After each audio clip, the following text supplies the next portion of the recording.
श्रीमद् भागवत महापुराण दसम स्कंद उत्तरार्थ अध्याय 87 વેદ સ્તુતિ। પરીક્ષિત રાજાએ પૂછ્યું, હે બ્રહ્મન, પરબ્રહ્મ કાર્ય કારણથી પણ નિસંગ છે, તેથી નિર્ગુણ અને અનિદ્રષ્ટ છે, એટલે રૂપ, જાતિ, ગુણ કે ક્રિયાથી જણાવવા અશક્ય છે। તેના ગુણોથી પ્રવૃત્તિ કરનારી કૃતિઓ સાક્ષાત પ્રવૃત્તિ કેવી રીતે કરે છે? શ્રી સુખદેવજી બોલ્યા, પ્રભુ ઈશ્વરે જીવોના વિષય ભોગ માટે જન્મથી માંડી કર્મ કરાવનારે પરલોકમાં જનાર આત્માને તે લોકનો ઉપભોગ કરવા અને સંસારથી અટકાવવા રૂપ મુક્તિ માટે બુદ્ધિ, ઇન્દ્રિયો, મન તથા પ્રાણ સર્જ્યા છે। બ્રહ્મનું પ્રતિપાદન કરનારી શ્રુતિઓ રૂપ બ્રહ્મવાણીને પૂર્વજોના પણ પૂર્વજ બુદ્ધાએ ધારણ કરી છે। માટે જે મનુષ્ય વિત્તના વાદળાને અનુસરતા તર્કો છોડી શ્રદ્ધાથી તે શ્રુતિના નિર્ણયને ગ્રહણ કરે છે, તે દેહાદિ ઉપાધિ ત્યજી પરમ પદને પામે છે। આ સંબંધી નારાયણ જેના વક્તા છે તેવો ઇતિહાસ હું તમને કહું છું, જે નારદજી અને નારાયણ ઋષિના સંવાદક રૂપ છે। એક સમયે લોકોમાં ફરતા ભગવત પ્રિય નારદજી સનાતન ઋષિ નારાયણના દર્શન કરવા તેમના બદ્રિકાશ્રમ ગયા। આ ભરતખંડમાં તે નારાયણ ભગવાન પોતાના દુઃખ દૂર કરવા અને તેમને પરમાનંદ સ્વરૂપ પમાડવા કલ્પ સુધી ધર્મ, જ્ઞાન તથા ઉપસયુક્ત રહી તપ કરે છે। હે કુરુવંશી રાજા, કલાપ નામના ગામમાં રહેનારા ઋષિઓથી વીંટળાઈને બેઠેલા શ્રી નારાયણને પ્રણામ કરી નારદજી આ જ રીતે પૂછ્યું। એટલે ભગવાન નારાયણે જનલોકમાં રહેતા પૂર્વના સનકાદિ વૃદ્ધોના બ્રહ્મ સંબંધી જે સંવાદ થયો હતો તે જ સર્વ ઋષિઓને સાંભળતા નારદજીને કહેવા માંડ્યો। શ્રી નારાયણ ભગવાન બોલ્યા, હે બ્રહ્મપુત્ર નારદ, પૂર્વ જનલોકમાં ત્યાં વસતા બ્રહ્માના માનસ પુત્ર બ્રહ્મચારી સનકાદિ મુનિઓનો બ્રહ્મ સત્ર થયો હતો। એ વેળા તમે શ્વેત દ્વીપના અધીશ્વર અનિરુદ્ધ ભગવાનના દર્શન કરવા શ્વેત દ્વીપમાં ગયા હતા। ત્યારે તે બ્રહ્મ સત્રમાં તમે મને જે પૂછો છો તે જ પ્રશ્ન થયો હતો અને બ્રહ્મ સંબંધી ઉત્તમ સંવાદ થયો હતો। તેમાં શ્રુતિઓ એ જ રીતે બ્રહ્મમાં પ્રવર્તે છે તેનો નિર્ણય કર્યો છે। સનકાદિ મુનિ શાસ્ત્ર અભ્યાસ, તપ અને સદાચારમાં સમાન છે અને મિત્ર, શત્રુ કે મધ્યસ્થ ઉપર સમાન ભાવવાળા છે, છતાં તેઓને પોતાનાથી એક ને વક્તા બનાવ્યો અને બીજા શ્રોતા થયા હતા। સનંદન બોલ્યા, પોતે સર્જેલા આ જગતનો પોતાનામાં લય કરી, યોગનો આશ્રય કરી, પ્રકૃતિ, પુરુષ, કાળ વગેરે પોતાની શક્તિઓ સાથે જાણે સૂતા હોય તેવા જણાતા પરમેશ્વરને પ્રલયને અંતે શ્રુતિઓ પરમેશ્વરને તેમનું પ્રતિપાદન કરનારા વાક્યોથી જગાડવા લાગી। જેમ ચક્રવર્તી મહારાજા સૂતો હોય ત્યારે તેનો આશ્રિત સ્તુતિ પાઠકો પ્રભાતમાં આવી ઉત્તમ કીર્તિઓવાળા તેના પરાક્રમો ગાઈને તેને જગાડે, તેમ શ્રુતિઓ પ્રભુને જગાડવા લાગી। શ્રુતિઓ બોલી, કોઈથી ન જીતાયેલા હે પરમેશ્વર, આપ જય પામો, જય પામો। સ્થાવર જંગમ શરીરોવાળા જીવોની અવિદ્યાનો આપ નાશ કરો। જે આ અવિદ્યાને આનંદ દાણી ગુણો ઢાંકી દેવા ગુણો ગ્રહણ કર્યા છે, સત્વાદી ગુણો કરે છે, માટે તેનો નાશ કરવો યોગ્ય છે। એ અવિદ્યા આપને ઠગી શકતી જ નથી, કેમ કે આપે તો સ્વ સ્વરૂપથી જ સમગ્ર ઐશ્વર્ય પ્રાપ્ત કર્યું છે, માયાને વશ કરી છે।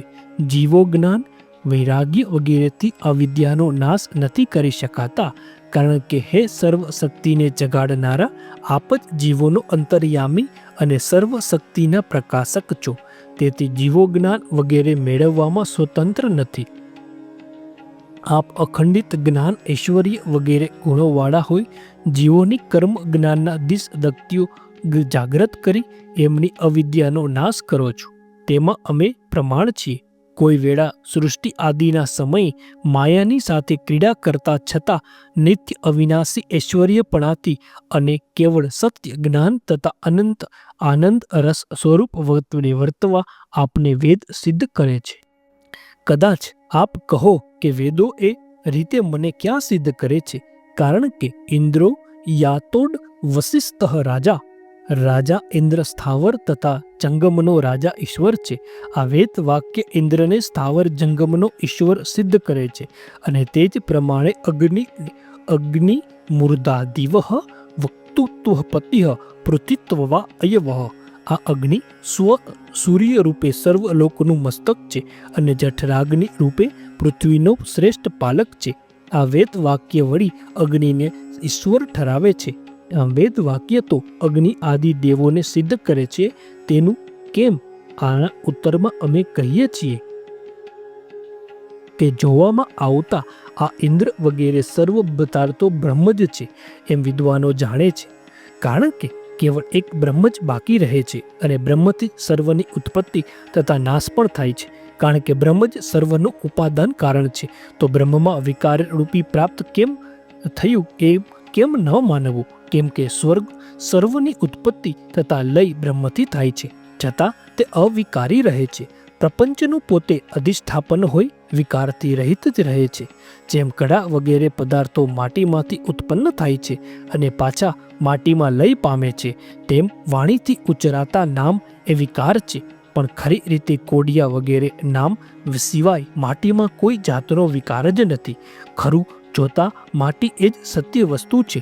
એ જ પ્રમાણે સર્વ કલ્વિત બ્રહ્મ, આ જે કંઈ જોવા સાંભળવામાં આવે છે એ સર્વ બ્રહ્મ છે. ઇત્યાદિ વેદ વાક્યોને બ્રહ્મને જ ઇન્દ્ર અગ્નિ આદિથી નામથી જણાવે છે. આ કારણથી વેદના મંત્રો અથવા તે મંત્રોના દ્રષ્ટા ઋષિઓ મન વડે આચરેલા તાત્પર્યને તથા વચનથી ઉચ્ચારેલા નામને આપ સ્વરૂપે સિદ્ધ કરે છે, જુદા વિકારોમાં નહીં. જેમ પૃથ્વી પર ફરતા સર્વ પ્રાણીઓના પગલાં ગમે ત્યાં મુકાયા હોય તો પણ તે પૃથ્વી પર ન મુકાયેલા કેમ માની શકાય? અર્થાત માટી, પથ્થર કે ઈંટ વગેરે ગમે તે ઉપર મૂકેલા પગલાં પૃથ્વી પર જ મૂકેલા જણાય. તેમાં કોઈ પણ વિકારનું વર્ણન કરતા વેદી સર્વનું કારણ અને પરમાર્થ સ્વરૂપ આપને જ જાણે છે. હે ત્રિગુણાત્મક માયારૂપી મૃગલીને નચાવનારા, આપ જ સર્વના કારણ હોય સત્ય સ્વરૂપ છો. અમે માની વિવેકીઓ સમગ્ર લોકના પાપરૂપી મેલનો નાશ કરનાર આપની કથારૂપ અમૃતના સમુદ્રમાં સ્નાન કરી તેને સેવી પાપો અથવા દુઃખો તજે છે. આમ આપની કથા માત્રથી જ પાપો તજાય છે. તો હે પરમ, આપના સ્વરૂપના પ્રકાશથી જ અંતઃકરણના રાગાદિ ગુણોને અને કાળના વૃદ્ધપણું આદિ ગુણોને તજનારા પુરુષો નિત્ય સુખના અનુભવરૂપ આપના સ્વરૂપને ભજે અને તેઓના પાપો કે દુઃખો દૂર થાય, એમાં શું કહેવાનું હોય છે? હે પરમાત્મન, પ્રાણીઓ આપને અનુસરનારા આપના ભક્ત હોય તો જ તેઓ જીવે છે, સફળ જીવનવાળા નહીં તો દમણોની પેટે વ્યર્થ શ્વાસ લે છે, નિષ્ફળ જીવે છે. કદાચ આપ કહો કે જેઓ મારા ભક્ત નથી તેમને પણ કામાદી ફળો તો મળે જ છે. તેનો ઉત્તર એ છે કે ના, એમ નથી. કાર્ય તથા કારણના આધાર હોય જીવનના કારણ આપનું ભજન ન કરતા ને કૃતજ્ઞ પુરુષોને કામાદી ફળ પણ સિદ્ધ થતું નથી. એ આશયથી અમે કહીએ છીએ કે આપના પ્રવેશથી સામર્થ્ય પામેલા મહત્તત્વ અહંકાર વગેરે તત્વોએ સમષ્ટિ વ્યષ્ટિ રૂપ શરીર સર્જ્યું છે.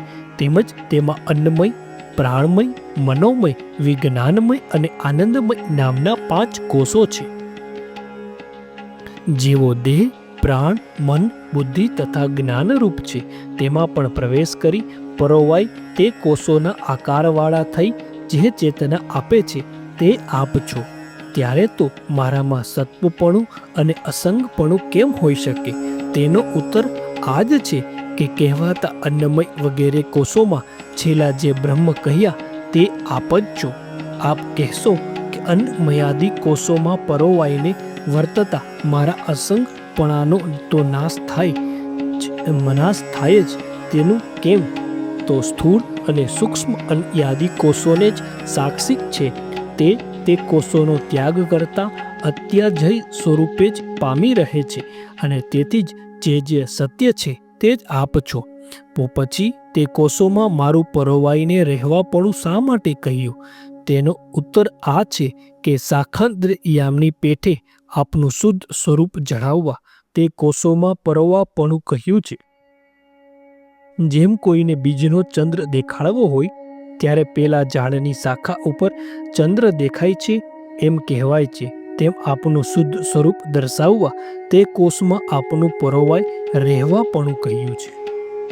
ઋષિઓના સંપ્રદાયમય માર્ગોમાં જેઓ સ્થૂળ દ્રષ્ટિવાળા છે તેઓ ઉદરની ઉપાસના કરે છે. ઉદરમાં આવેલા મણિપુર ચક્રમાં રહેલું બ્રહ્મનું ધ્યાન કરે છે અને અરુણના વંશના ઋષિઓ નાડીઓના પ્રસારના સ્થાનરૂપ સાક્ષાત હૃદયમાં રહેલા સૂક્ષ્મ સ્વરૂપની જ ઉપાસના કરે છે. કેમ કે હે અનંત, તે હૃદય સ્થાનથી આપનું પ્રાપ્તિનું સ્થાન એવી સુપસ્યા નાડી શ્રેષ્ઠ જ્યોતિર્મય મસ્તક સુધી પહોંચીને મૂલાધારથી માંડી હૃદય મધ્ય થઈને છેક બ્રહ્મરંધ્ર સુધી પહોંચે છે. તે સુસુસ્મારૂપ આપના સ્થાનને પામી ફરી યમદેવના મુખરૂપ સંસારમાં મનુષ્યો પડતા નથી. હે પરમાત્મન, આપે પોતે રચેલી ઉચ્ચ નીચ તેમજ મધ્ય યોનિઓમાં ઉપાદાન કારણપણાથી જોકે આપ પ્રથમથી જ રહ્યા છો, છતાં પાછળથી જાણે પ્રવેશ કરતા હો તે રીતે વર્તી ન્યૂનાધીન ભાસો છો અને અગ્નિની પેઠે પોતે રચેલી તે યોનિઓને અનુસરો છો. અર્થાત જેમ અગ્નિ ન્યૂનાધિક નથી છતાં લાકડા અનુસાર લાંબો, ટૂંકો અથવા પાતળો જણાય છે, તેમ આપ પણ તે યોનિઓને અનુસરતી ન્યૂનાધિક જણાવો છો. માટે મિથ્યા સ્વરૂપ આ યોનિઓમાં નિર્વિશેષ પોત હોવાથી સત્ય અને એકરૂપ આપના સ્વરૂપ તે નિર્મળ બુદ્ધિવાળા પુરુષો જાણે છે. કારણ કે તેઓએ ચોતરફના વ્યવહાર તજ્યા હોય. આ લોક તથા પરલોકના કર્મ ફળથી તેઓ રહિત થયા હોય છે. અર્થાત આપનું સ્વરૂપ નિર્વિશેષ છે અને તેથી જ એકરસ છે. માટે ઉપાધિઓ કરેલ ન્યૂનાધિકતા ન હોવાથી અસ્ખલિત ઐશ્વર્યવાળા આપ જ ઉપાસના કરવા યોગ્ય છો. હે પ્રભુ, પોતાના કર્મોથી મેળવેલા આ મનુષ્ય આદિ શરીરોમાં જે ભોગતારૂપ રહ્યો છે તે પુરુષ જીવાત્મા સમગ્ર શક્તિ ધારણ કરનારા સર્વ ભક્શક્તિના આશ્રય આપ પૂર્ણનું જ સ્વરૂપ છો એમ વિદ્વાનો કહે છે. કદાચ આપ કહો કે તે જીવ તો કાર્યકારણથી ઢંકાયેલો છે, તો તમે મારા સ્વરૂપ કેમ કહો છો? તેનો ઉત્તર આ જ છે. ખરી રીતે જીવ કાર્ય કારણના આવરણથી રહિત છે. કાર્યકારણ એ કોઈ વસ્તુ જ નથી તો તેનું આવરણ ક્યાંથી હોય? આમ જીવના તત્વની શોધ કરી વિશ્વાસ પામેલા તત્વજ્ઞાનીઓ સર્વ કર્મોને અર્પણ કરનારા, વિષયરૂપ અને સંસારને દૂર કરનારા આપણા ચરણને પૃથ્વી પર અર્ચન વંદનાત વગેરેની સેવે છે. હે ઈશ્વર, મુશ્કેલીથી જાણી શકાય એવા આત્મતત્વનું જ્ઞાન આપવા શરીર સ્વીકારતા આપના ચરિત્રરૂપ મોટા અમૃત સાગરમાં સ્નાન કરવાથી પરિશ્રમ રહિત થયેલા કેટલાક ભક્તો મોક્ષ પણ જો ઈચ્છતા નથી તો બીજા ઇન્દ્રપ્રદ આદિને તો કેમ જ ઈચ્છે. એટલું જ નહીં પણ આપના ચરણકમળમાં અંશોની પેઠે રમતા આપના ભક્ત મંડળના સંગીતથી તે ભક્તોએ ઘરબાર પણ છોડ્યા હોય છે. હે ભગવાન, મનુષ્યનું આ શરીરને આપનું અનુસરનારું હોય આપની સેવામાં જ ઉપયોગી છે અને આત્મા, મિત્ર તથા પ્રિયની પેઠે પોતાને આધીન થઈ રહે છે. છતાં મનુષ્યો પોતાને તારવા સદા તત્પર, હિતકારક અને પ્રિય આત્મા રૂપે અત્યંત સેવવા યોગ્ય એવા પણ આપ વિશે સ્મરણ કરતા નથી, મિત્રભાવ વગેરેથી આપને બચતા નથી. તે અતિ આશ્ચર્ય અને ખેદની વાત છે. વળી તેઓ લોકો અસાર દેહાદિના લાલન પાલન પ્રમાદિથી રહે છે અને તેની જ વાસનાવાળા હોય નીચ શરીરો ધરી અત્યંત ભયરૂપ સંસારમાં પટક્યા કરે છે. હે પ્રભો, પ્રાણ, મન તથા ઇન્દ્રિયોને વશ કરી દ્રઢ યોગ સાધના કરનારા મુનિઓ હૃદયમાં જે તત્વનું ઉપાસન ધ્યાન કરે છે તે જ તત્વને આપણા શત્રુઓ પણ ચિંતન કરી પામ્યા છે. તેમજ શેષ નાગના શરીર જેવા ભુજ દંડમાં કામ વાસનાથી આસક્ત બુદ્ધિવાળા ગોપીઓ વગેરે ભેદ દ્રષ્ટિવાળી સ્ત્રીઓ અને કેવળ આપણને જ બધે સમાન સ્વરૂપે જોઈને આપણા ચરણ કમળનું સારી પેટે ધ્યાન કરતી અમે શ્રુતિઓ પણ આપને સમાન એક સરખી જ કૃપાપાત્ર છીએ. અર્થાત આપના સ્મરણનો પ્રભાવ જ એવો છે કે યોગીઓ આપનું હૃદયમાં ધ્યાન કરે છે. અમે આપના સમાન સ્વરૂપ જોઈએ છીએ.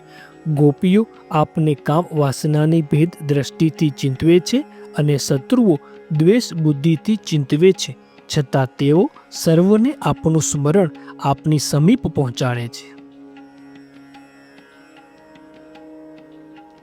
અહો હે ભગવાન, આ જગતના પ્રથમથી જ સિદ્ધ આપને અર્વાચીન ઉત્પત્તિ અને નાશવાળો કયો પુરુષ જાણી શકે છે?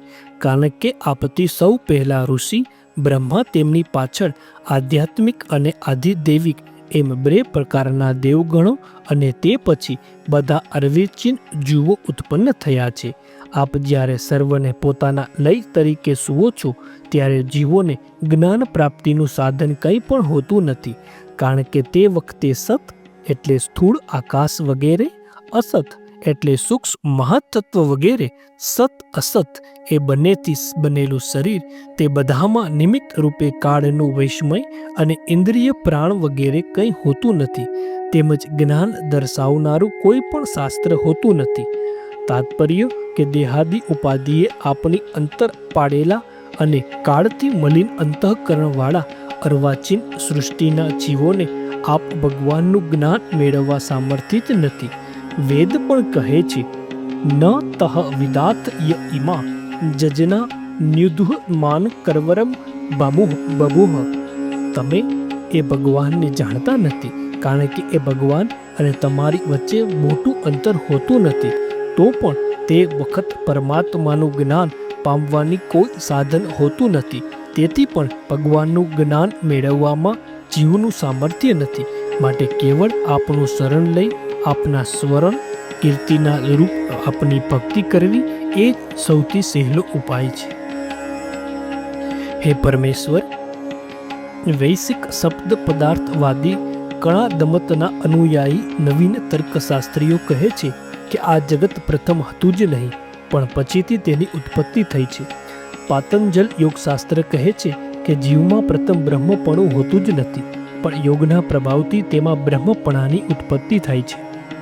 નૈયાયીઓ કહે છે કે 21 પ્રકારના દુઃખનો નાશ એ જ મોક્ષ છે. સાંખ્ય શાસ્ત્રો એક આત્માનો બીજા આત્માથી ભેદ કહી અનેક આત્માઓ માને છે, અને મીમાંસકો માને છે કે કર્મોના ફળનો વ્યવહાર જ સત્ય છે. આ રીતે સર્વ શાસ્ત્રોના ઉપદેશકો મિથ્યા બ્રહ્મથી જ ઉપદેશ કરે છે, પણ તત્વ દ્રષ્ટિથી ઉપદેશ કરતા નથી. તેઓનું આ સર્વ કથન પરમેશ્વર ત્રિગુણમય હોય તો જ ઘટી શકે, પરંતુ તેવું તો છે જ નહીં. કેમ કે પુરુષ ત્રિગુણમય છે એવો આપ વિશે ભેદ માનવો તે તો આપના સ્વરૂપના અજ્ઞાનથી થયો છે. માટે અજ્ઞાનથી પર અને કેવળ જ્ઞાન ધન આપ વિશે અજ્ઞાન તો કદી સંભવે જ નહીં. જો અસત ઉત્પન્ન થાય નહીં અને પુરુષ ત્રિગુણમય ન હોય તો આ સર્વ પ્રપંચ અને પુરુષ જુદા નથી એમ ઠરે છે. તો તેઓ બંને સત તરીકે કેમ જણાય છે? આનો ઉત્તર કહે છે કે હે પ્રભો, ખરી રીતે મનના જ માત્ર વિલાસરૂપ આ સર્વ ત્રિગુણાત્મક જગત અસત છે, છતાં સત હોય તેવું ભાસે છે. કારણ કે અધિષ્ઠાન રૂપ આપ વિશે તમે ભાસે છે. આપ અધિષ્ઠાનની સત્તાથી જ સત જેવું જણાય છે. તેમજ પુરુષ જીવ સુદ્ધા આપથી જુદો હોય તેમ જણાય છે. તે પણ મનનો જ માત્ર વિલાસ છે. આત્મવેતાઓને પણ આ જગત સત હોય તેવું જણાય છે. તો તે પછી અસત કેમ હોય? આનો ઉત્તર કહે છે કે આત્મવેતા પુરુષો ભોગતા તથા ભોગ્ય રૂપ એવા આ જગતને કેવળે આત્મા રૂપે જ સત જાણે છે. આત્માનું જ કાર્ય હોય આત્માથી જુદું માનતા નથી. જેમ સોનાની ઈચ્છાવાળા પુરુષો સોનાના વિકાર કુંડળ વગેરે ન તજી દેતા નથી, કારણ કે તે કુંડળો વગેરે પણ સોનું જ છે. માટે આત્માઓ માટે રચેલું આ જગત અને તેમાં પેઠેલું પુરુષનું સ્વરૂપ એ સર્વ આત્મા છે એમ આત્મવેતાઓને નિશ્ચય કર્યો છે. સત્ય જ્ઞાન મંતઃ બ્રહ્મ. બ્રહ્મ સત્ય સ્વરૂપ જ્ઞાન સ્વરૂપને અનંત છે. નેહ નાનિસ્ત કિંજન. આ જગતમાં બ્રહ્મ સિવાય જુદું જુદું કંઈ છે જ નહીં. મૃત્યુ સ મૃત્યુ માનપોદિહ ઇહ નાનેવ પશ્યતિ. જે મનુષ્ય આ જગતમાં સર્વને બ્રહ્મથી જુદું જુએ છે તે એક મૃત્યુ પછી બીજું મૃત્યુ એટલે જન્મ મરણ સ્વરૂપ સંસાર પામે છે વગેરે શ્રુતિઓ એવા સ્વરૂપવાળા ભગવાનને જણાવે છે. જેથી ભગવાનનું જ્ઞાન સહેલું જ છે તો ભક્તિની શી જરૂર છે? આનો ઉત્તર કહે છે, હે ભગવાન, જેઓ સર્વ પ્રાણીઓ રૂપ રહેઠાણવાળા આપને જાણી આપની સેવા ભક્તિ કરે છે તેઓ મૃત્યુ રૂપ આ સંસારનો તિરસ્કાર કરી મૃત્યુના મસ્તકને પગથી દબાવી દે છે. મૃત્યુરૂપ સંસાર તરીકે જઈ મોક્ષ પામે છે. પરંતુ જેઓ વિમુખ છે, આપની ભક્તિ કરતા નથી, તેઓને તો ભલે પછી તેઓ પંડિત હોય તો પણ આપ વેદરૂપ વાણીથી પશુઓની પેઠે બાંધો છો. અર્થાત ભક્તિ ન કરનારા વિદ્વાન હોય તો પણ સંસારને તરી શકતા નથી. કારણ કે જેવો આપ વિશે પ્રેમ ભક્તિ કરે છે તે જ પોતાને તથા બીજાઓને પવિત્ર કરે છે. સમગ્ર પ્રાણીઓ ભગવાનના રહેઠાણ છે એમ માની ભગવાનની તમે સેવા કરવાનું કહો છો તો ભગવાનને પણ ઇન્દ્રિયોનો સંબંધ થવાથી તેમનામાં કર્તાપણું પ્રાપ્ત થાય છે. તેમ કહેશો કે ખરી રીતે ભગવાનમાં કર્તાપણું કે ભોગતાપણું છે જ નહીં, તો જીવોનો પણ ભગવાનની સમાનતા પ્રાપ્ત થાય છે. તો કઈ વિશેષતાથી ઈશ્વરને સેવ્ય અને જીવોનો સેવક કહો છો? આનો ઉત્તર કહેતી શ્રુતિઓ સ્તુતિ કરે છે. હે ભગવાન, આપ ઇન્દ્રિયના સંબંધથી રહિત છો, છતાં સર્વ પ્રાણીઓના ઇન્દ્રિય શક્તિઓનો પ્રવર્તક છે. કારણ કે આપ સ્વતઃ પ્રકાશ સ્વતઃ સિદ્ધ જ્ઞાન શક્તિવાળા છો તથા આપને ઇન્દ્રિયોને કંઈ જરૂર નથી. આવા હેતુથી જ જેમ ચાકરો પોતાની સ્ત્રીઓ સાથે પોતાના સ્વામીની સેવા કરે છે તે અવિદ્યાથી ઘેરાયેલા ઇન્દ્રાદિ દેવો અને તેઓના પણ પૂજ્ય બ્રહ્માદિ દેવો આપને બલિ આપે છે, પૂજે છે અને મનુષ્યને આપેલા રવ્ય કવ્ય આદિ બલિદાનો પોતે ખાય છે. જેમ ખંડિયા અથવા માંડલિક રાજાને પોતે પોતાના પ્રજાઓ પાસેથી કરવેરા લઈ સમગ્ર ભૂમંડળના સ્વામી ચક્રવર્તી રાજાને ખંડણી ભરે છે, તેમ આપની ભય પામેલા બ્રહ્માદિદેવો કર્મમાં પોતે નિમાઈને તે કર્મ કરતા આપની પૂજા કરે છે, આજ્ઞા પાળે છે. એમ ઇન્દ્રિય પ્રવર્તક ઈશ્વરને ઇન્દ્રિય પર તંત્ર જીવો ભજે છે એમ કહ્યું. હવે સર્વ જીવો તે પરમેશ્વરથી ઉત્પન્ન થયેલા હોય એ પરમેશ્વરને આધીન છે. એ ભાવથી યથાડગ્રહે શુદ્રાહ વિશ્વપુલિંદઃ વ્યચુર રંતવ્ય સ્મેવા સ્વાત્રાહન સર્વે પ્રાણાઃ સર્વે લોકાઃ સર્વદેવાઃ સર્વાણી ભૂતાની વ્યચુંતરતિ. જેમ એકદમ અનેક અને અદ્વિતીય અગ્નિથી નાના તણખા નીકળે છે તેમ આ પરમાત્માથી સર્વ પ્રાણો, લોકો, સર્વ દેવો, સર્વભૂતો અને સર્વ જીવો ઉત્પન્ન થાય છે ઇત્યાદિઓ શ્રુતિઓ અહીં સ્તુતિ કરે છે.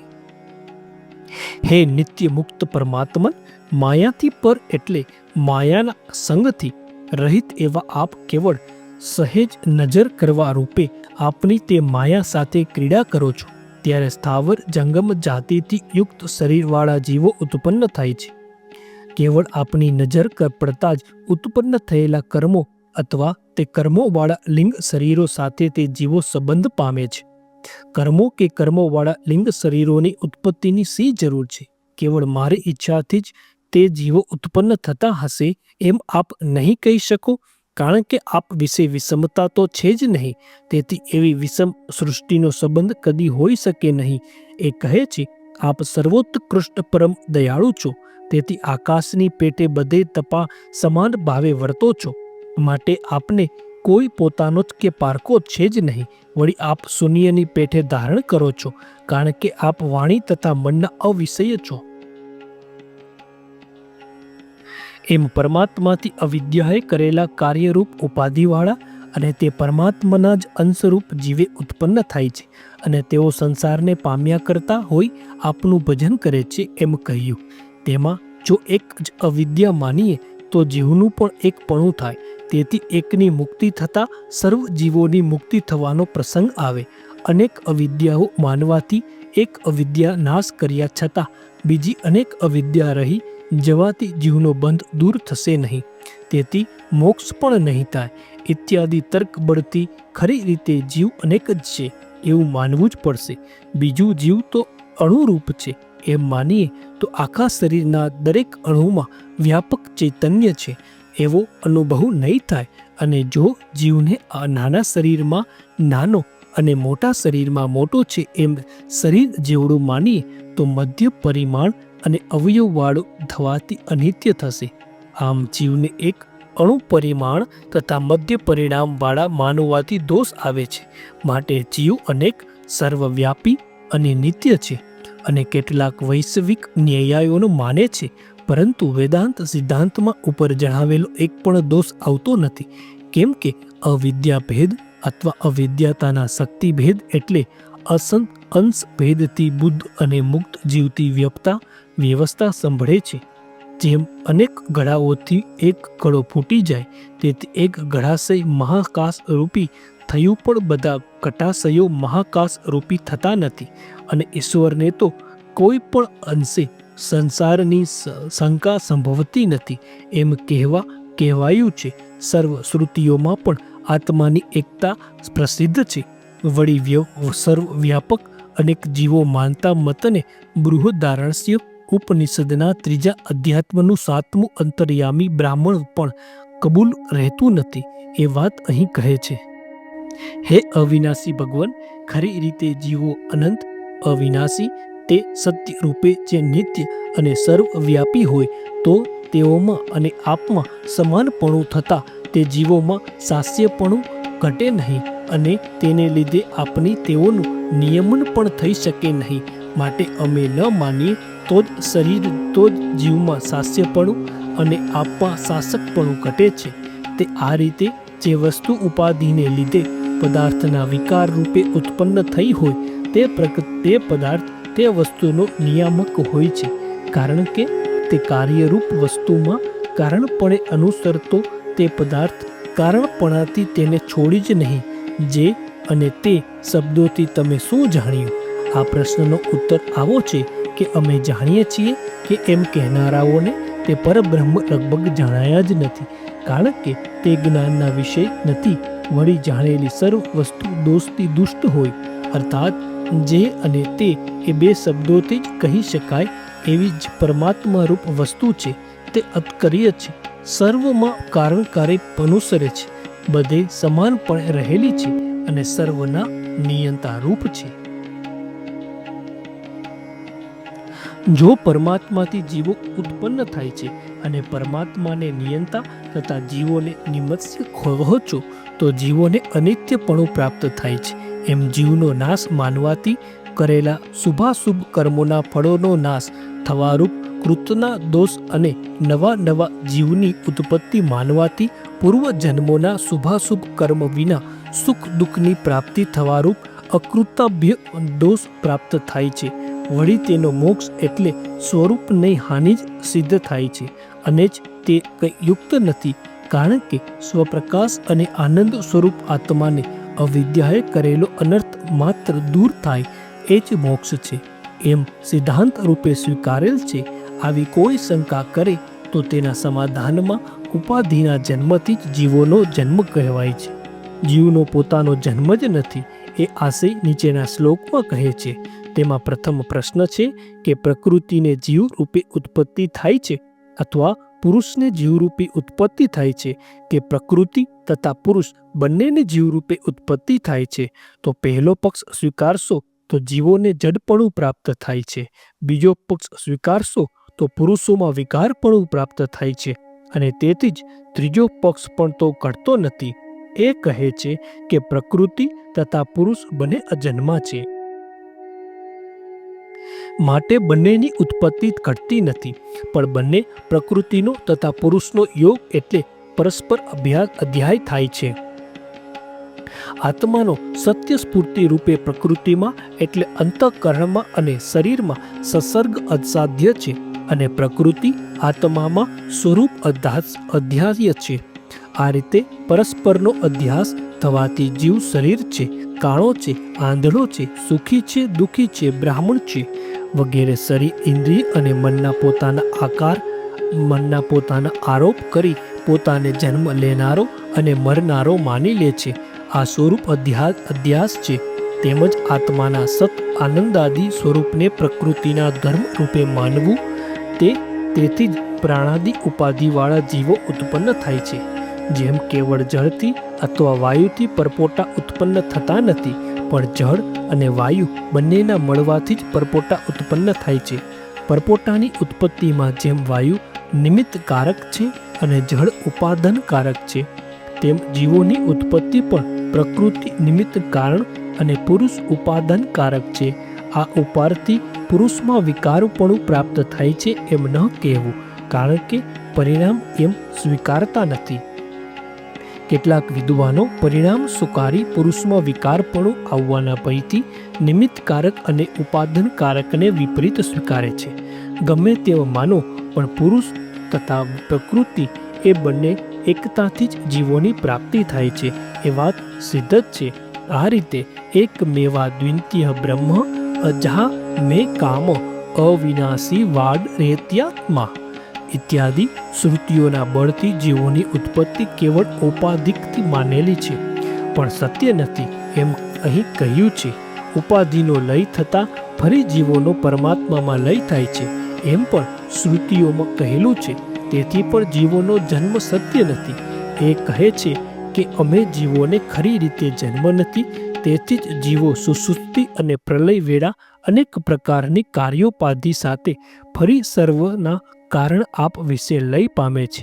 જેમ મધમાં ઘણા પુષ્પોનો રસ પડી જાય છે એટલે તે રસો વિશેષ સ્વરૂપે જણાતા નથી, તો પણ સામાન્યપણે જણાય છે, તેમ સુસુપ્તિ વગેરેમાં માત્ર વિશેષનો જ લય થતો હોવાથી કારણ તો રહે છે, તેથી સામાન્ય રૂપે રહે છે, પણ મુક્તિ અવસ્થામાં તો કારણનો પણ લય થઈ જાય છે. તેથી નદીઓ જેમ સમુદ્રમાં લય પામે છે, તેમ જીવો પરમ નિરૂપાધિ અપાપમાં લય પામે છે.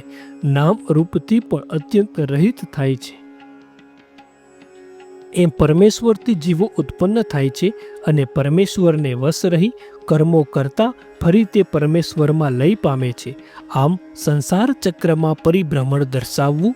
હવે આ સંસાર પરિભ્રમણ દૂર કરવા સર્વ પ્રાણીઓમાં આત્મા એક જ છે એમ જાણીને સર્વવાદી લોકો કર્મથી મળતા હોય અનિત્ય છે માની વેદવાણીનું સેવન કરી મુમુક્ષ પુરુષ મનથી પરમેશ્વરના સ્વરૂપમાં લીન થયો ઇત્યાદિ સ્તુતિઓ ભગવાનનું ભજન કહી સ્તુતિ કરે છે. આ જીવોમાં આપની માયાને લીધે વારંવાર ઉત્પત્તિવાળું પરિભ્રમણ થાય છે એમ જાણી ઉત્તમ બુદ્ધિવાળા પુરુષો સંસારનો અત્યંત નાશ કરનારા આપ વિશે ભાવ ધારણ કરે છે, આપનું ભજન કરે છે. કારણ કે આપનું ભજન કરનારા પુરુષોને સંસારનો ભય કેમ હોય? ન જ હોય. વળી શિયાળો, ઉનાળો અને ચોમાસું એ 3 વિભાગોવાળા આપની ભ્રુકુટીના વિલાસ રૂપી કાળ આપના શરણ વિનાના પુરુષને જ ભય પમાડે છે. માટે જ ભક્તો આપનું ભજન કરે છે. પૂર્વોક્ત ભગવાન પ્રત્યેનો ભાવ મનનો સંયમ થાય તો જ થઈ શકે, અને તે સંયમ ગુરુને શરણે જવાથી થઈ શકે છે. માટે બ્રહ્મજ્ઞાન મેળવવા મુમુક્ષો હાથમાં સમિધો લઈ બ્રહ્મનિષ્ઠ ક્ષોત્રિય પાસે જવું જોઈએ, કારણ કે ગુરુને સ્વીકારનારો પુરુષ બ્રહ્મ જાણી શકે છે. પણ હે પ્રિયતમ નચિકેતા, આ વેદાંત શાસ્ત્રથી પ્રાપ્ત થનારું આત્મજ્ઞાન કેવળ તર્કોથી મળતું નથી. તેને તો કોઈ નિપુણ આચાર્ય સમજાવે તો જ તેનો સાક્ષાત્કાર થઈ શકે છે. વગેરે શ્રુતિઓ ગુરુનું શરણ લેવા કહે છે. હે અજન્માદેવ, ઇન્દ્રિયો અને પ્રાણવાયુ એ બંને જેઓએ જીત્યા હોય એવા યોગીઓ પણ વશ ન કરેલા મનરૂપી અતિ ચપળ ઘોડાને તેઓ ગુરુના ચરણનો આશ્રય નહીં કરી વશ કરવા પ્રયત્ન કરે છે. તેઓ પોતે કરેલા ઉપાયોમાં કલેશ પામે છે, વ્યર્થ પરિશ્રમ કરી કંટાળે છે, અને ખલાસીઓનો આશ્રય નહીં કરનાર વેપારીઓ જેમ સમુદ્રમાં સેંકડો સંકટોમાં સપડાય છે, તેમ આ સંસાર સમુદ્રમાં દુઃખ પામે છે. હવે સર્વાદિ લોકોના કર્મોથી મેળવતા જોઈ અનિત્ય જાણી બ્રહ્મનિષ્ઠ પુરુષે વૈરાગ્ય પામવું, તે કારણે તે નિત્ય સ્વતઃ સિદ્ધ મોક્ષ નાશવંત કૃત્રિમ કર્મો વડે કદી મળતો નથી. તેમજ જ્યારે મુમુક્ષોના હૃદયમાં વાસના રૂપે રહેલા વિષયો છૂટી જાય છે ત્યારે તે અજરામર થાય છે અને અહીં જ બ્રહ્માનંદને પામે છે ઇત્યાદિ શ્રુતિઓ અહીં વૈરાગ્ય ઉપર બહાર દે છે. હે ભગવાન, સર્વ સુખો જેમાં સપડાયેલા છે એવા પરમ આનંદ સ્વરૂપ આપને સેવતા પુરુષને જો આત્મ વસ્તુનો લાભ થયો છે તો પોતાના સગા સંબંધી, પુત્રો, શરીર, સ્ત્રી, ધન, ઘર, પૃથ્વી, પ્રાણ અથવા રથ વગેરે મનુષ્યોના તુચ્છ સાધનોની શી જરૂર છે? કંઈ જ નહીં. આ સત્ય વસ્તુ નહીં જાણતા અને તેથી જ સ્ત્રી સાથે રહીને માયિક સુખ માટે પ્રવૃત્તિ કરતા પુરુષોને સ્વતઃ જ નાશવંત અને નિસહાર આ સંસારમાંથી, સગા સંબંધીઓ વગેરેમાંથી કયો પદાર્થ સુખમારક છે? કોઈ નહીં. માટે આપનું ભજન કરવું એ જ યોગ્ય છે. એમ ગુરુના ઉપદેશથી આત્મતત્વ જાણી સારાસાર વિવેક દ્વારા સર્વ વસ્તુ ઉપરથી વૈરાગ્ય પામી એ આત્મતત્વને જ મોટા પુરુષોના સંગતિ અને યુક્તિઓથી સારી પેટે સાચવી રાખવા મુનિઓ તીર્થ ક્ષેત્રમાં ફરે છે એ અભિપ્રાય જણાવતી સ્વોત્વહ મંતવ્ય ઇત્યાદિ શ્રુતિઓ અહીં ઉપદેશ કરે છે. હે પરમાત્મન, આપનું ચરણ કમળ જેઓના હૃદયમાં બિરાજે છે અને જેમના ચરણનું જળ સર્વ મનુષ્યોના પાપોનો નાશ કરનારું હોય છે, એવા મોટા ઋષિઓ પણ અહંકારથી રહિત થઈ અનેક પવિત્ર તીર્થો તથા પવિત્ર ક્ષેત્રોનું સેવન કરે છે, પણ પુરુષોમાં વિવેક, સ્થૈર્ય, ધૈર્ય, ક્ષમા તેમજ શાંતિ વગેરે સારને હરી લેતા ઘરનું સેવન કરતા નથી. હે ભગવાન, જેઓ આત્મરૂપ અને નિત્ય સુખ સ્વરૂપ આપ વિશે એકવાર પણ મન સ્થાપે છે, તેઓ પણ ઘર વગેરેમાં જો આસક્ત થતા નથી, તો એવા મહર્ષિઓ ઘર વગેરેમાં આસક્ત કેમ જ થાય? જૈમિનીને વેદને કર્મપરાયણ જ કહેલા છે, તેથી ઉપનિષદોને પણ કર્મપરાયણ કહેવા એ યોગ્ય છે. અર્થાત ઉપનિષદો અજ્ઞાદી કર્મ કરતા યજમાનની સ્તુતિ કરનાર વેદ વાક્યો છે એમ કહી ઉપનિષદોને પણ કર્મ પ્રતિકાપાદક જ ઠરાવવા જોઈએ. આ જ અભિપ્રાયથી મીમા સૂત્રના તંત્ર વાર્તિકકારક લખે છે, યજ્ઞરૂપ અર્થને કરતા યજમાનનું જ પ્રતિપાદન કરનારા ઉપનિષદ વાક્યો છે, તેથી ઉપનિષદોની પણ સાર્થકતા છે. આ મીમાંસકો સર્વ વેદને કર્મપરાયણ જ માને છે, તેનું કેમ? આનો ઉત્તર આ છે કે મીમાંસકનું તે કહેવું યોગ્ય નથી, કારણ કે બ્રહ્મ એક જ છે, અદ્વિતીય છે, વિજ્ઞાન સ્વરૂપ છે, આનંદમય છે, ચક્ષુ રહિત છે અને શ્રોત્રથી રહિત છે ઇત્યાદિ ઉપનિષદો વાક્ય યજમાનથી વિપરીત સ્વરૂપવાળી આત્મવસ્તુનું પ્રતિપાદન કરે છે. અદ્વિતીય અને પરમ આનંદરૂપ જે વસ્તુ અહીં વર્ણવાય છે તે કદી કર્મના અંગ તરીકે ઘટી શકે જ નહીં. વાર્તિકકારક કુમારીલ ભટ્ટ ઉપર પણ કહેલા વચનોમાં યજમાનના અંગ રૂપે સ્વીકારતા નથી. તેઓ કહે છે કે આખાય વેદમાં તે વાક્યોથી થનારું જ્ઞાન સંસ્કાર રૂપ છે અને તે સંસ્કારવાળા યાગાદિઓના અંગ પણ આ વસ્તુ આત્મજ્ઞાન વિના બીજા પરત્વે સમજાવવાની છે. અર્થાત ઉપનિષદોથી થનારું આત્મજ્ઞાન તે સંસ્કાર રૂપ નથી, તે અજ્ઞાન, તે આત્મજ્ઞાન માટે જ મુનિઓ તીર્થ ક્ષેત્રોમાં ફરે છે એમ પહેલા કહેવાયું છે. વળી જો દૈત્ય સત્ય હોય તો ઉપનિષદો યજમાનની સ્તુતિ કરે છે એમ કહી શકાય છે, પરંતુ દ્વૈત્યનું સત્યપણું તો સંભવતું જ નથી એમ પ્રશ્ન તથા ઉત્તર કરી મનનથી જ તત્વ વસ્તુનો નિશ્ચય કરવા કહે છે.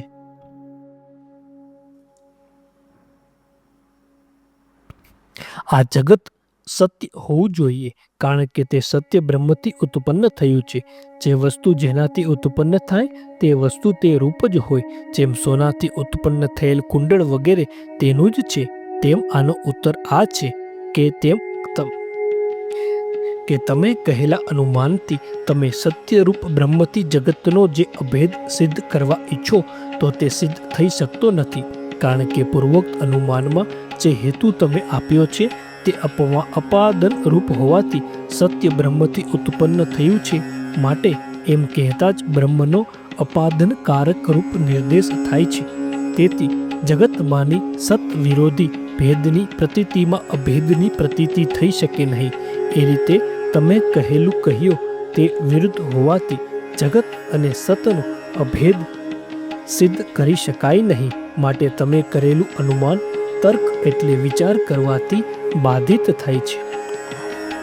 કદાચ તમે કહેશો કે સત્ય બ્રહ્મથી ઉત્પન્ન થયેલું છે એમ કહી અમે અભેદ સિદ્ધ કરતા નથી, પણ સોનાથી ઉત્પન્ન થયેલા કુંડળ વગેરેમાં જેમ સોનાથી ભેદ નથી તેમ બ્રહ્મથી ઉત્પન્ન થયેલા જગતનો બ્રહ્મથી ભેદ નથી, એમ ભેદનો નિષેધ કરીએ છીએ અને આ રીતને બ્રહ્મનો તથા જગતનો અભેદ જ થાય છે. આના ઉત્તરમાં કહેવાનું છે કે જે વસ્તુ જેનાથી ઉત્પન્ન થાય તે વસ્તુ તે સ્વરૂપે રૂપે જ હોય. એમ બધે નિયમ દેખાતો કોઈ સ્થળે જે વસ્તુ જેનાથી ઉત્પન્ન થયું હોય તે રૂપ જ હોય એ નિયમનો વ્યભિચાર પણ દેખાય છે. જેમ કે ક્ષત્રિય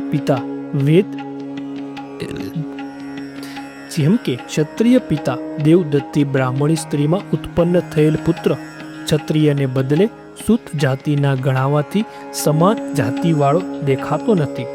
તેમજ ધોકાથી ગળાનો નાશ થાય છે, તે નાશ અભાવરૂપે હોવાથી ધોકા જેવો એટલે ભાવરૂપ ગણાતો નથી. કદાચ તમે કહેશો કે આ તો તમે સિદ્ધાંતિઓ નિમિત્તકારકની વાત કરી, એમે તો સત્ય બ્રહ્મથી જગતનું ઉત્પન્ન થવાપણું કહીએ છીએ, તેમાં બ્રહ્મને ઉપાદનકારક માનીએ છીએ, નિમિત્તકારક માનતા નથી.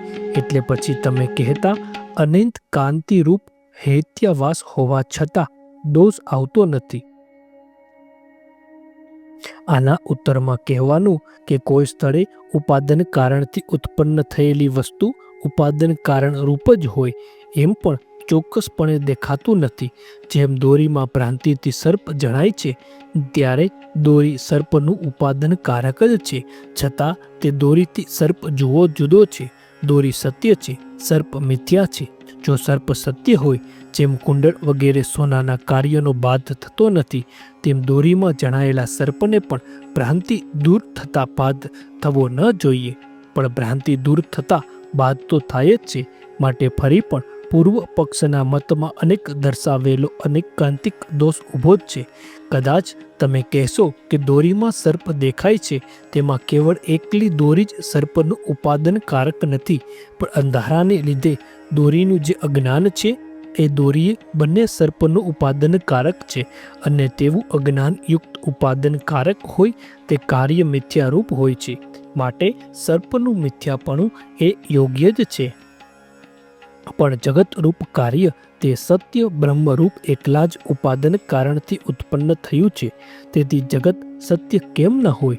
જગત પણ સત્ય બ્રહ્મ અને અવિદ્યા એ બંનેથી જ એટલે અવિદ્યારૂપ બ્રહ્મરૂપ ઉપાદન કારકથી ઉત્પન્ન થયેલું છે. માટે તે સત્ય જ નથી, પણ ખરી રીતે અસત્ય જ છે. કદાચ તમે કહેશો કે જગતને સત્ય સ્વરૂપ ઠરાવવા અમારો પૂર્વોત્તક હેતુ એ રીતે સિદ્ધ ઠરે છે, તો અમે પૂર્વ પક્ષી બીજા હેતુથી જગતનું સત્યપણું સિદ્ધ કરીશું.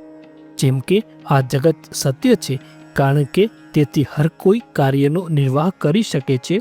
જે વસ્તુ સત્ય હોતી નથી તેથી કાર્ય નિર્વાહ થઈ શકે નહીં. જેમ છીપમાં જણાયેલા રૂપાથી કંઈ કાર્ય વ્યવહાર થઈ શકતો નથી. આના ઉત્તરમાં કહેવાનું કે વ્યવહાર માટે કાર્ય નિર્વાહ સારું, બ્રહ્મ પણ અનિષ્ટ જ છે, કારણ કે કેટલીક વખત ખોટા રૂપિયાથી લેવડ દેવડ, સ્વપ્નમાં સ્ત્રી સમાગમથી સુખ, સ્વપ્નમાં સર્પ દર્શનથી ભય, ઝેર ખાવાથી શંકાથી મરણ ઇત્યાદિ વ્યવહાર સિદ્ધ પણ થાય છે. માટે એવો પણ કંઈ નિયમ નથી કે અસત્યથી કાર્ય નિર્વાહ ન જ થઈ શકે. માટે આ જગત ભ્રાંતિ રૂપે અસત્ય જ છે, છતાં તેનાથી કાર્ય નિર્વાહ થતો દેખાય છે. કદાચ કહેશે કે જે વસ્તુ એક સ્થળે સત્ય હોય અને બીજી સ્થળે જે આરોપ કરાય તેનું નામ બ્રહ્મ કહેવાય છે. જેમ કોઈ સ્થળે સત્ય રૂપું આપણે જોયું છે, તેથી જ છીપમાં રૂપાનો ભ્રમ થાય છે, પણ તેમ તે જગતને અસત્ય રૂપે જ માનો છો. કોઈ પણ સ્થળે જગતને સાચું જોયું જ નથી, તો બ્રહ્મમાં જ જગત બ્રહ્મરૂપ ભાસે છે એમ તમે સિદ્ધાંતી કેમ કહી શકશો? માટે તમારે સિદ્ધાંતીએ પણ કોઈ ઠેકાણે જગતને સત્ય માનવું પડશે, અને સત્ય કહેશો તો તમારી અદ્વિતીય સિદ્ધિ થતી નથી. અર્થાત જેમ આકાશનું પુષ્પ અત્યંત અસત છે તો તેને બીજામાં આરોપ થતો નથી, તેમ જગત તો અસત છે તો તેને બ્રહ્મમાં આરોપ થઈ શકે નહીં. કારણ કે જેનો ગુણ હોવાનું જ્ઞાન હોય તેનો જ આરોપ સમાન ગુણવાળામાં થાય છે. જેમ કે ચાંદીના ચકચકપણાનું જેને જ્ઞાન હોય તેને જ સૂર્યના તાપમાં પડેલા છીપના કટકામાં ચકચકાટી જોઈ ચાંદીનો ભ્રમ થાય છે. આવી રીતે ભ્રમ થવામાં જોનાર વિશે ચાંદીના સંસ્કાર, વિષય દોષ, ચાંદી અને છીપ બંનેમાં સમાન ચકચકાટીપણું, કરણ દોષ, સૂર્યના પ્રખર તાપને લીધે નેતેન્દ્રિય છીપનું જ્ઞાન ન થવું, નેત્ર અને છીપનો સંબંધ વગેરે સામગ્રી છે. આવી સામગ્રી જગતના બ્રહ્મમાં ન હોવાથી જગતનો બ્રહ્મમાં આરોપ થઈ શકે નહીં. તો પણ તમે જગતને બ્રહ્મમાં આરોપિત માનો છો, પણ એ તર્કરૂપ કસોટીથી કસવા છતાં સિદ્ધ થતું નથી. માટે તમારે સિદ્ધાંતીએ પણ જગતને સત્ય માનવું પડશે, અને તેથી તમે કહેલી આ અદ્વૈત સિદ્ધિ થશે નહીં. આવા પૂર્વ પક્ષીના આક્ષેપનો ઉત્તર કહે છે કે જગત રૂપ બ્રહ્મનું જે ભાન થાય છે તે અંધ પરંપરાઓ થાય છે, અર્થાત બ્રહ્મ સંસ્કારથી ઉત્પન્ન થાય છે. તે અને સંસ્કારની સિદ્ધિ માટે માત્ર પૂર્વના ભાનની જ જરૂર રહે છે, વસ્તુની સત્યતાની જરૂર નથી. જેમ કોઈ પુરુષે સાચું ખારેકડીનું ઝાડ જોયું ન હોય અને બાજીગરે બનાવેલું ખોટું ખારેકડીનું ઝાડ દીઠું હોય, તે પુરુષને ખજૂરીના ઝાડમાં ખારેકડીનો ભ્રમ થાય છે. માટે સંસારરૂપ વસ્તુની સત્યતા ન હોવા છતાં સંસારનું ભાન થતું હોવાથી બ્રહ્મ વિશે બ્રહ્મનો વ્યતિરેક દેખાતો નથી, પણ બ્રહ્મમાં સંસાર બ્રહ્મ પાસે છે. જો કે બ્રહ્મ ઇન્દ્રિયોનો અવિષય છે તો પણ તે સ્વયં પ્રકાશ હોવાથી તેમાં સ્ફુરણપણું ભાસે છે, તેથી આરોપિત અધિષ્ઠાનપણું બની શકે છે. જેમ ઇન્દ્રિયના વિષય સાક્ષી ભાષ્ય આકાશમાં આસમાની રંગવાળું આકાશ એ આરોપ થતો દેખાય છે, તેમ બ્રહ્મરૂપ અધિષ્ઠાન અને આરોપિત જગત બંનેના એકત્ર જ્ઞાનમાં સ્ફુરણ થવું એ જ આરોપમાં હેતુ છે. આરોપમાં અધિજ્ઞાનનું ઇન્દ્રિય ગૌણપણું હોવું જ જોઈએ, અર્થાત આરોપીના સત્યપણાનું જ્ઞાન હોવું જ જોઈએ. આ ઉપરથી બ્રહ્મ અનાદિ હરે છે અને પૂર્વે જોયેલા બ્રહ્મનો ઉત્તરોત્તર આરોપ થયા જ કરશે, તેમ અંધ પરંપરા ન્યાયથી વ્યવહાર સિદ્ધ થશે. માટે હેતુ અપયોગજક છે. વ્યવહારની સિદ્ધિ થતી હોવા છતાં અનુકૂળ તર્કના પ્રભાવથી સંસારના સત્યપણાની સિદ્ધિ થતી નથી, એટલે હેતુથી સાધ્ય નિશ્ચયરૂપ પ્રયોજન સિદ્ધ થતું નથી. દ્વૈત સિદ્ધ ન થતાં અદ્વૈત જ સિદ્ધ થશે. કદાચ મીમાંસકો શંકા કરે, અક્ષય હવૈવ ચાતુર્માર્ય સત્યધીન સુકૃત ભવતી. ચાતુર્માસી યાગ કરનારને અક્ષય પુણ્ય પ્રાપ્ત થાય છે. અપામ સોમ પનમુતા અભુવ. અમે સોમ રસ પીધો ને અમર થયા, અર્થાત અનંતકાળ માટે અમે સ્વર્ગના સુખ ભોગવનારા બન્યા ઇત્યાદિ વેદ વાક્યો કર્મફળને નિત્ય સિદ્ધ કરે છે. માટે દૈત્યનું સત્યપણું નથી ઘટતું. જે વસ્તુ નિત્ય હોય તે કદી અસત્ય હોઈ શકે નહીં. માટે વેદે સિદ્ધ કરેલું હોવાથી દૈત્ય સત્ય જ છે. હે ભગવાન, વેદ વાણી કર્મ ઉપરની શ્રદ્ધાના ભારથી દબાઈ ગયેલી મંદ બુદ્ધિવાળા પુરુષોને ગૌણી લક્ષણા આદિ અનેક વૃત્તિઓમાં ભમાવે છે, મોહ ઉપજાવે છે. અર્થાત વેદ કર્મોના ફળને નિત્ય કહેતો નથી, પણ લક્ષણાથી તેની માત્ર પ્રશંસા જ કરે છે. કારણ કે તે અર્થવાદ વાક્યો વિધિ વાક્યોમાં જ પેટા વાક્યો છે. એમ ભગવાન જૈમિનીને અને વિધિના ત્વેચ વાક્યત્વત સૂત્રેન વિધિના સંયુ આ સૂત્રથી સિદ્ધ કરેલ છે. જો એમ ન માનીએ તો વેદ વાક્યોના તાત્પર્યમાં પરસ્પર ભેદ પડવાનો પ્રસંગ પ્રાપ્ત થાય છે અને તત્વતેહ કર્મચિતો લોકઃ ક્ષીયત એવ મેવાર્તુ પુણ્યચિતો લોકતઃ ક્ષીયતે. જેમ આ લોકમાં કર્મથી મેળવેલા ધાન્ય વગેરે નાશવંત છે, તેમ પુણ્યથી મેળવેલો પરલોક પણ નાશવંત જ છે. આવું પારમાર્થિક સત્ય કહેનારી શ્રુતિઓની સાથે અર્થવાદ કહેનારી શ્રુતિઓને મુખ્ય માનીએ તો વિરોધ થશે. માટે કર્મ જડ પુરુષોની આ કેવળ ભ્રાંતિ જ છે કે વેદો તેઓની દ્રષ્ટિએ કર્મને જ સિદ્ધ કરે છે.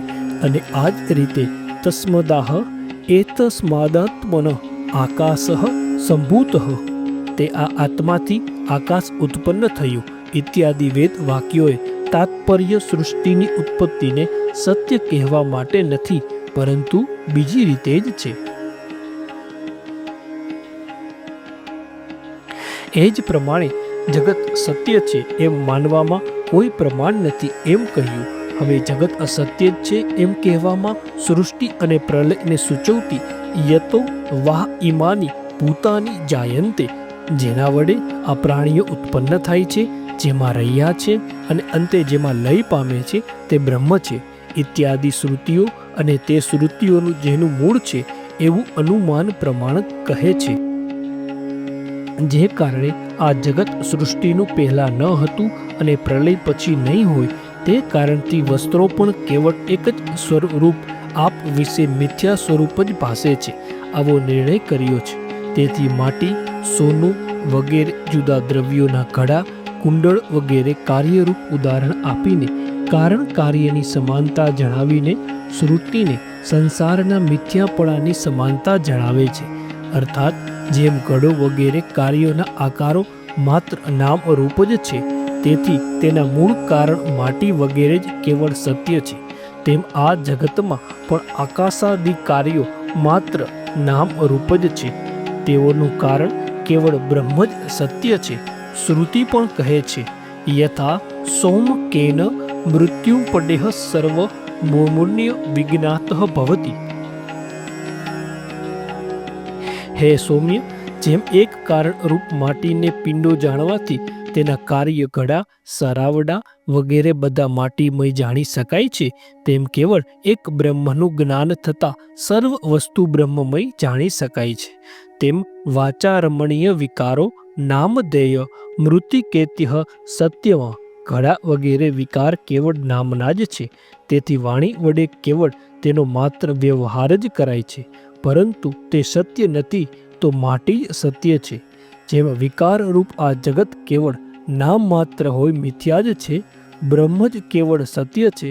વળી યથા એકન લોહ મણિના સર્વ લોમય વિજ્ઞાત સ્યાત, જેમ એક સોનાની લગડી જાણતા તેના સર્વ વિકારો સોનાના જાણી શકાય છે, અથવા યથા એકન નખ નિકૃતેન ત્વેન નેન સર્વ કાર્ચાણ્ય યસમ, જેમ એક નખ કાપનારું લોઢું જાણતા તેનો સર્વ વિકાર થઈ છરી ચપ્પુ વગેરે લોઢું જ જણાય છે, તેમ કેવળ એક બ્રહ્મનું જ્ઞાન થતાં સર્વ કોઈ બ્રહ્મ જ જણાય છે.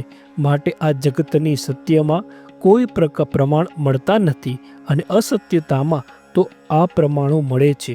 છતાં જેવો કેવળ અસત્ય અને મનના વિલાસરૂપ આ જગતને સત્ય માને છે તેવો મૂર્ખ છે. અહીં જગતની અસત્યતામાં આવું અનુમાન પણ પ્રમાણ છે. જગત અસત્ય છે કારણ કે તે આદિ તથા અંતમાં હોતું નથી, વિકારી છે અને દ્રશ્ય છે. જે વસ્તુ આદિને અંતમાં ન હોય, વિકારી હોય અને દ્રશ્ય હોય તે અસત્ય જ હોય. જેમ છીપમાં જણાવેલું રૂપું આદિ કે અંતમાં નથી, વિકારી છે અને દ્રશ્ય છે, તેથી અસત્ય છે.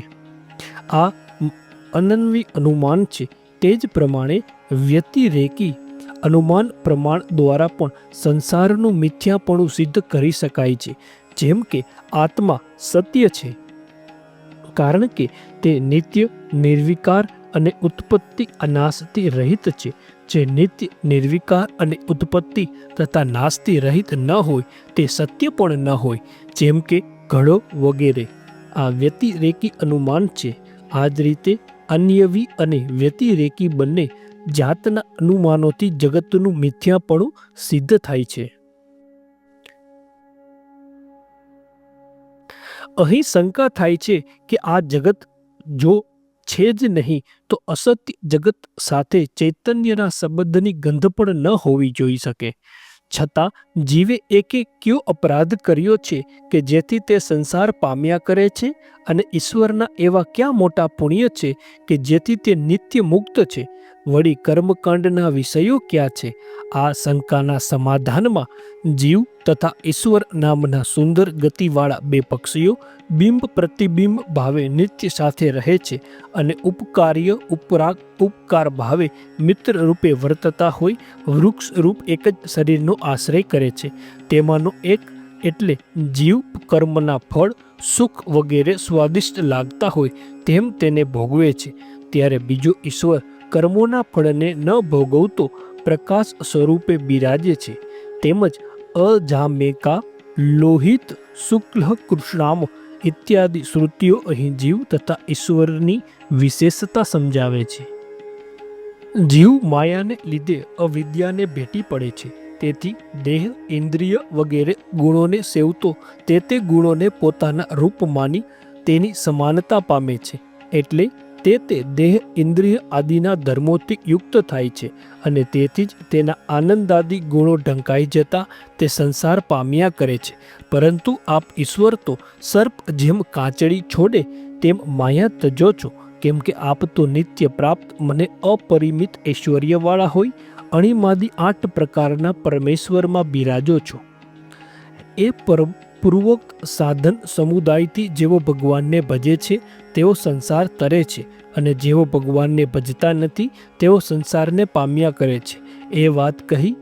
હવે જે બાહ્ય સંગ તજી સંન્યાસી થઈ ભગવાનના માર્ગે જઈ રહ્યા છે, છતાં એકવાર તજેલા વિષયોને પણ જેઓ એકાદ વાર ભોગ મેળવવા છોડતા નથી તેઓ ભગવાનને પામતા નથી અને આ લોકમાં પણ સુખ મેળવતા નથી, પરંતુ કેવળ નીચ યોનિઓને જ પામ્યા કરે છે.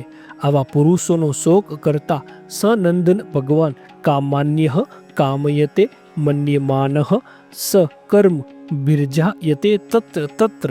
જે પુરુષ દોષ તરફ લક્ષ્ય ન આવતા વિષયોનું જ ચિંતન કરે છે તે કર્મોને લીધે તે દુષ્ટ યોનિઓમાં જન્મે છે. આ શ્રુતિનો અર્થ અહીં કહે છે. હે ભગવાન, જેવો યતિ થયા છતાં હૃદયમાં રહેલી વિષયોના મૂળ રૂપી વાસનાઓને ઉખેડી નાખતા નથી, તે દુષ્ટોને આપ હૃદયમાં જ રહેલા છતાં કંઠમાં જ ભૂલાઈ ગયેલા મણીની પેઠે દુર્લભ થાવ છો. એટલું જ નહીં પણ ઇન્દ્રિયોને તૃપ્ત કરવામાં તત્પર રહેલા તે દાંભિક યોગીઓને આ લોક તથા પરલોક બંનેમાં દુઃખ જ પ્રાપ્ત થાય છે.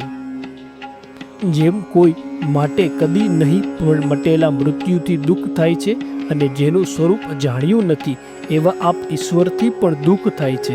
અર્થાત લોકોને ખુશ રાખવા ધન મેળવવું વગેરે કલેશોથી અને લોકોમાં પોતાના ભોગ વૈભવ ખુલ્લો પડી જશે એવા ભયથી એ દાંભિક ત્યાગીઓને આ લોકમાં દુઃખ જ રહે છે, અને આપની સ્વરૂપ પ્રાપ્તિ ન થવાથી અવિદ્યાયુક્ત વિષને સેવવાથી તેમજ પોતાના મળેલો ધર્મ તજવાથી આપના દંડ રૂપે તેઓને નરકની જ પ્રાપ્તિ થાય છે. કદાચ કોઈ શંકા કરે કે સંન્યાસીઓ તો કંઈ કરવાનું જ રહેતું નથી, તેણે તે પ્રારબ્ધ કર્મોનો જ સુખનો ઉપભોગ દ્વારા ક્ષય કરવાનો છે, તો આ લોકમાં કે પરલોકમાં તેને દુઃખ જ છે એમ કહી વ્યર્થ તેની નિંદા કેમ કરો છો? શ્રુતિ પણ કહે છે, બ્રહ્મ જ્ઞાનીઓની આ અવિનાશી મહિમા છે કે કર્મથી તે વધતો નથી કે ઘટતો નથી. આ શંકાનું સમાધાન કરે છે. હે 6 પ્રકારના ઐશ્વર્યવાળા સગુણ પરમેશ્વર, આપનું જેને જ્ઞાન થયું છે તે કર્મફળના દાતા આપ ઈશ્વરથી પ્રગટેલા પૂર્વના પુણ્ય પાપના ફળરૂપ સુખ દુઃખનો સંબંધ જાણતો જ નથી, તેથી મુક્ત જ રહે છે અને તે અવસ્થામાં દેહાભિમાનીઓ પ્રવૃત્તિ કરાવતી વિધિ નિશેષ રૂપ વાણી પણ નથી જાણતો. અર્થાત દેહાભિમાન ગયેલું હોવાથી કાર્ય અકાર્યનું તેને જ્ઞાન જ હોતું નથી. તેથી વિધિ નિષેધ રૂપ વેદવાણીને તેને પ્રેરણા કરી શકતી નથી એ યોગ્ય જ છે. કારણ કે પ્રત્યેક યુગમાં ઉપદેશ પરંપરાએ એટલે સજ્જનોના સંપ્રદાય પ્રમાણે જે મનુષ્યોને નિરંતર શ્રવણ કરી ચિત્તમાં આપને સ્થાપ્યા છે તેઓને આપ જ મોક્ષ ગતિરૂપ થાવ છો. અર્થાત તેઓ તત્વજ્ઞાની છે, તેઓને કર્મનો અધિકાર હોય તેવી શંકા જ ઉદ્ભવતી નથી. અને જેઓ નિરંતર આપની કથા સાંભળવી વગેરેમાં શ્રદ્ધાવાળા છે તેઓ પણ આપના ચરણમાં પહોંચી જ ગયા છે. તેથી તેઓએ પણ વિધિ નિષેધની જરૂર નથી. પરંતુ જેઓને તત્વજ્ઞાન થયું જ નથી તેવા ઇન્દ્રિય વિષયના લાલચુ દાંભિક સંન્યાસીએ તો આ લોકમાં ને પરલોકમાં દુઃખી જ થાય છે. આપના જ્ઞાનવાળો પુરુષ સુખ દુઃખ જાણ નથી અને વિધિ નિષેધની તેને જરૂર નથી એમ કહ્યું. પરંતુ પહેલાં તો કહી ગયા કે ઈશ્વર દુઃખ જ્ઞેત છે તો તેમનું જ્ઞાન કેવી રીતે થઈ શકે? આના ઉત્તરમાં કહે છે, વાત સાચી. એ રીતે જેમનો મહિમા જાણવો મુશ્કેલ છે એવા પરમેશ્વર વાણી તેમજ મનના અવિસ્મય છે. તેથી એ અવિષય રૂપે જ તેમનું જ્ઞાન છે એમ દર્શાવતા જ્ઞાન વલ્કલ્ય કહે છે કે હે ગાર્ગી, જે કંઈ આકાશની ઉપર પૃથ્વીની નીચે અને આકાશ તથા પૃથ્વીની વચ્ચે છે, જે આ આકાશ તથા પૃથ્વી છે, જે કંઈ ભૂતકાળમાં બન્યું તે વર્તમાન કાળમાં બને છે અને ભવિષ્યમાં બનશે તે સર્વ બ્રહ્મ છે ઇત્યાદિ શ્રુતિઓએ જણાવેલ પરમેશ્વરનો અમાપ મહિમા કહે છે. હે પ્રભુ, સ્વર્ગાદિ લોકોના સ્વામી બ્રહ્મા વગેરે પણ આપનો અંત પામ્યા નથી, કારણ કે આપ અનંત છો. જે કોઈ અંતવાળી વસ્તુ છે તે આપ નથી. એટલું જ નહીં, પણ આપ પોતે આપનો અંત પામ્યા નથી. આપ કહેશો કે અત્યારે તો મારામાં સર્વગણપણું અને સર્વશક્તિમાનપણું કેવી રીતે ઘટે છે? તેનો ઉત્તર કહે છે, આપનું અનંતપણું હોવાથી આપ સર્વજ્ઞ તથા સર્વશક્તિમાન છો. સસલાના શિંગડા ન જાણ્યા કે ન મેળવ્યા તેથી કંઈ અજ્ઞાનપણું કે શક્તિ રહિતપણું ન ગણાય. જેમ આકાશમાં રજકણો એકી સાથે ઉડ્યા કરે છે તેમ આપ વિશે ઉત્તરોત્તર 10 ગણા મોટા 7 અવરણોવાળા અનેક બ્રહ્માંડો એકી સાથે કાલચક્રથી ભમ્યા કરે છે. તેથી જ શ્રુતિઓ આપ વિશે તાત્પર્ય વૃત્તિથી જણાવે છે, પણ એમ કહી શકતી નથી કે આ જ પરમેશ્વર અને તે આટલા જ પ્રમાણવાળા છે. કારણ કે સગુણ સ્વરૂપ આપ અનંત ગુણોવાળા છે અને નિર્ગુણ સ્વરૂપે અવિષય છે. કદાચ કોઈ કહે કે જે કોઈ પદાર્થ જ નથી તેમાં તાત્પર્ય કેમ ઘટી શકે? તેનો ઉત્તર કહે છે કે જે વાક્ય વિધિમુખ હોય તેમાં પદાર્થને જ વાક્યાર્થા એ નિયમ લાગુ પડે છે, પણ જે વાક્ય નિષેધ મુખ હોય તેમાં એ નિયમ હોતો નથી. એ અહીં કહે છે કે અન્ય દેવ તદ્વિધિ પાથો અવિદિતા દધિ ઇન્દ્રિયોના ઇન્દ્રિય રૂપ તે બ્રહ્મ જ્ઞાનના વિષય સર્વ વ્યક્ત અનાત્મ વસ્તુઓથી તેમજ અવિદ્યારૂપ અવ્યાકૃતથી પણ વિલક્ષણ છે. તેમજ અન્યત્ર ધર્માંદ્ર ત્રાધર્મા દંત્રા ત્રાસ્તમતા કૃતકૃતાત શાસ્ત્રીય ધર્માનુષ્ઠાન અધર્માચરણ કર્મનું ફળ ધર્માધર્મના કરતા કારણ ઇત્યાદિ કારક સામગ્રીથી તેમજ કાર્યકારણથી પણ પરમાત્મા જુદા છે.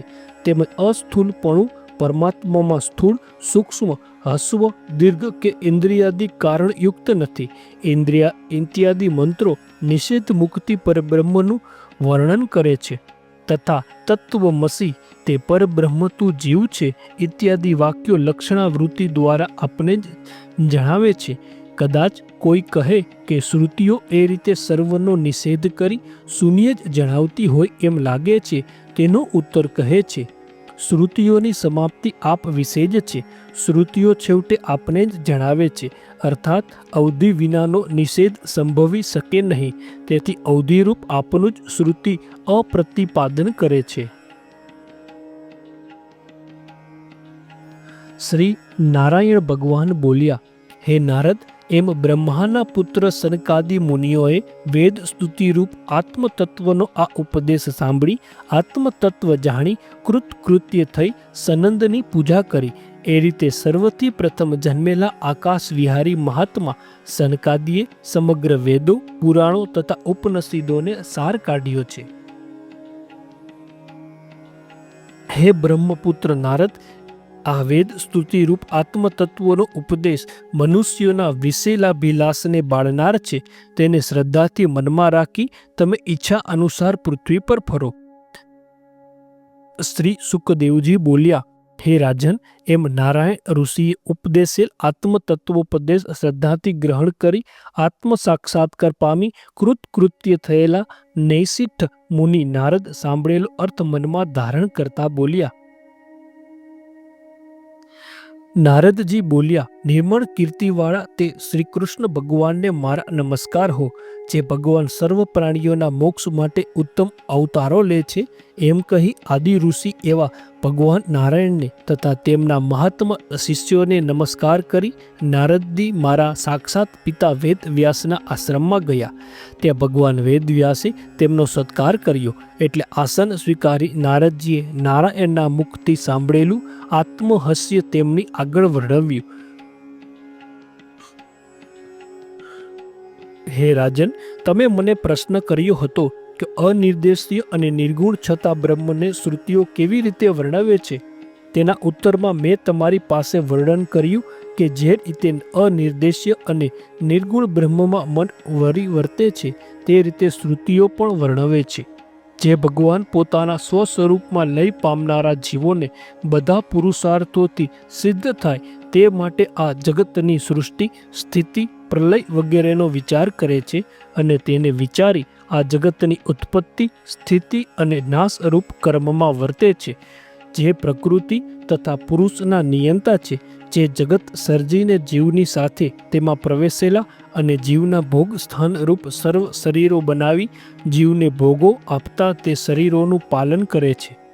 જેમને શરણે જઈ તેમના ચરણમાં દંડવત પ્રણામ કરનારો જીવ જેમ સૂતેલો પુરુષ શરીર તજે છે તેમ કાર્યકારણરૂપ અવિદ્યાને તજે છે. જે ભય દૂર કરનારા છે તે અખંડિત સ્વરૂપમાં રહીને મૂળ કારણ શ્રી હરિનું નિત્ય ધ્યાન કરવું છે. શ્રીમદ ભાગવત મહાપુરાણ 10મ સ્કંદ અધ્યાય 87 સમાપ્ત. જય શ્રી કૃષ્ણ.